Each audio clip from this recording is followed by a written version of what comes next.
Ladies and gentlemen, this is a Washington Post article, Trump's Secret Papers and the Myth of Presidential Security Clearance.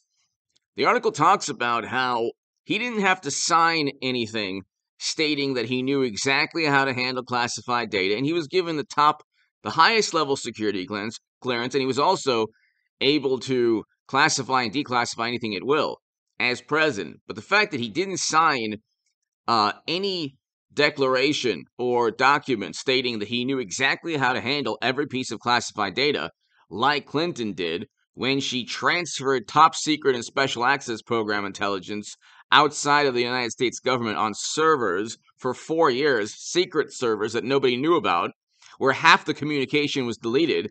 To this day, nobody knows what 30,000 emails entailed. Could you imagine if Trump had 30,000 emails that nobody knew about on secret servers? They would accuse him of selling America's launch codes to the Kremlin. But again, the double standard is unbelievable. So Comey couldn't find intent to commit a crime. Inherent to owning private servers is obviously the intent to hide your communication, while your foundation is getting hundreds of millions of dollars as your Secretary of State. And nobody knows how classified data was siphoned outside of the United States government onto networks completely independent from the U.S. government. And then, of course, James Comey said, well, no reasonable prosecutor would indict, although there's evidence of violation of legal statutes. The rule of law was, of course, ripped to shreds 6 years ago, and they made an absolute mockery of classified data. Here, the article goes on to say, quote, but Trump, like his predecessors, apparently did not sign such paperwork, which could have legal significance for how prosecutors view his case. The Trump investigation grew out of a dispute in which the National Archives repeatedly pressed the former president to provide material that was considered government property under the Presidential Records Act. That alone should tell you that this is not a serious issue. If you have a former president arguing with the National Archives, please tell me how this is some kind of national security concern that the Federal Bureau of Investigation should go in and treat a former president like he's a convict. How they talk about decorum and the rule of law and norms and traditions and trust in government and our institutions, and it's like they're the ones who rip apart and tear away the norms, tear apart the norms and traditions. When's the last time this happened with any other president? Then the rebuttal is, oh, well, when's the last time the National Archives went after a president? It's like, well, okay, but even if there was an issue, for example, could you imagine a dispute between the National Archives and President Obama where this took place? Or W. Bush, okay? It would never have happened, even if there was a dispute, and then you get 30 million documents, for example, with President Obama. Does anyone believe that you can find 30 million unclassified documents in a presidential administration? How on earth is every document is classified? But how on earth do you get 30 million? 30 million. How long did it take the National Archives to read 30 million documents? So of course they're lying. Of course that's the majority of the 30 million pages will never see the light of day. They're secrets that President Obama's administration does not want told to the American public. Okay? Try getting a FOIA request for one of the 30 million documents. You'll never get it. So they hide by this. The bureaucracy protects Democrats, and they're like lying in plain sight. They're the ones who lie more than humanly possible. Oh yes, private servers with top secret intel on them for convenience. These statements are so absurd that you can't initially say you're lying. You'd have to say you'd be an imbecile or fool to believe. Of course you're lying. So, in terms of a fact check, and hit subscribe to this channel right now, ladies and gentlemen. Hit subscribe to H.A. Goodman's other channel, the Stock Market Crash channel, to read my writing in The Hill, the Huffington Post, Salon, the Jerusalem Post, the Federalist, other publications. Go to hagoodman.com. If you want to support my work, my Patreon is below.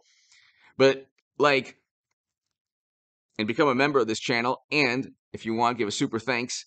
But the way they lie to your face, it's like, well, Biden didn't know about the FBI raid on Mar-a-Lago. Then we find out from the National Archives letter that Trump released. Of course he knew. He was working with the National Archives. So of course he knew. And the Democrats always, what they do is they utilize government against their direct political rivals, which is exactly what Trump was accused of doing. The problem, however, is Trump didn't know about Hunter's emails. See, had Trump knew about Hunter's emails and he launched an investigation, it would be, oh my God, how dare you? But Hunter did commit crimes. Trump did not. Here's the difference also. Hillary with private servers, and I want a Clinton, Trump 2024. I pray every day for that. Hillary Clinton, Donald Trump 2024. She committed crimes. You can't have your own private server. Go work for IBM or Microsoft. See if you can go ahead and have private servers. Install private server. Go if you. Let's say you're a new Microsoft employee. See if anyone there will let you install private servers to siphon the corporation's secrets onto your servers, and then say just it was for convenience. It would never happen. It would never in a million years happen. You'd be fired on the spot.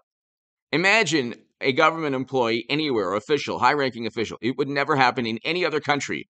They say only in America. It would only happen here. Everyone on the planet knew James Comey covered up for Clinton. And everyone on the planet knew that either there was some kind of tacit agreement, or like she was given the ability to have these servers, or it was the greatest national security debacle and mockery of classified data of all time. And Comey was involved with that. So Strzok, McCabe, Clapper, Brennan. I mean, you would have to be an imbecile to believe that it was just about convenience. But the fact that she stated, oh, it was about convenience, the fact that 30,000 emails were deleted without government oversight, just ask yourself if Trump would be able to get away with that. When they say, well, Trump, he does things nobody does. How many people have servers? Okay, with top secret intel siphoned out of the U.S. government? Nobody. Nobody does that. How many presidents get 30 million unclassified documents? Is that even possible? Then the National Archives, when Trump said, yeah, President Obama took classified data, and he didn't get, and then you get everyone saying, that's not true. That's not true. You got 30 million unclassified documents. How do you get unclassified documents? How do you get 30 million unclassified documents? That's very bizarre. Almost certainly you're lying to people, saying, and you're hiding behind the Presidential Records Act, and the National Archives is helping you hide, and you've hidden tens of millions of documents, or 30 million, millions upon millions of documents, 30 million from the United States public that will never see them. They were supposed to be digitized. Where are they? Where's the catalog of the 30 million? How do you even organize 30 million documents? But anyway, so, and then you have the issue of the surveillance footage. Trump family watched the FBI raid on security footage. The informant, the alleged informant, okay, didn't have the security clearance needed to rummage through those boxes. So how would that person know that there was any discussion about nuclear armament? How would that person know that there was any top secret intelligence there? How would that person know that Trump was in illegal possession as a former president of this data when he's going back and forth and negotiating? Like, God forbid, Trump is actually negotiating with the National Archives. So what? So what?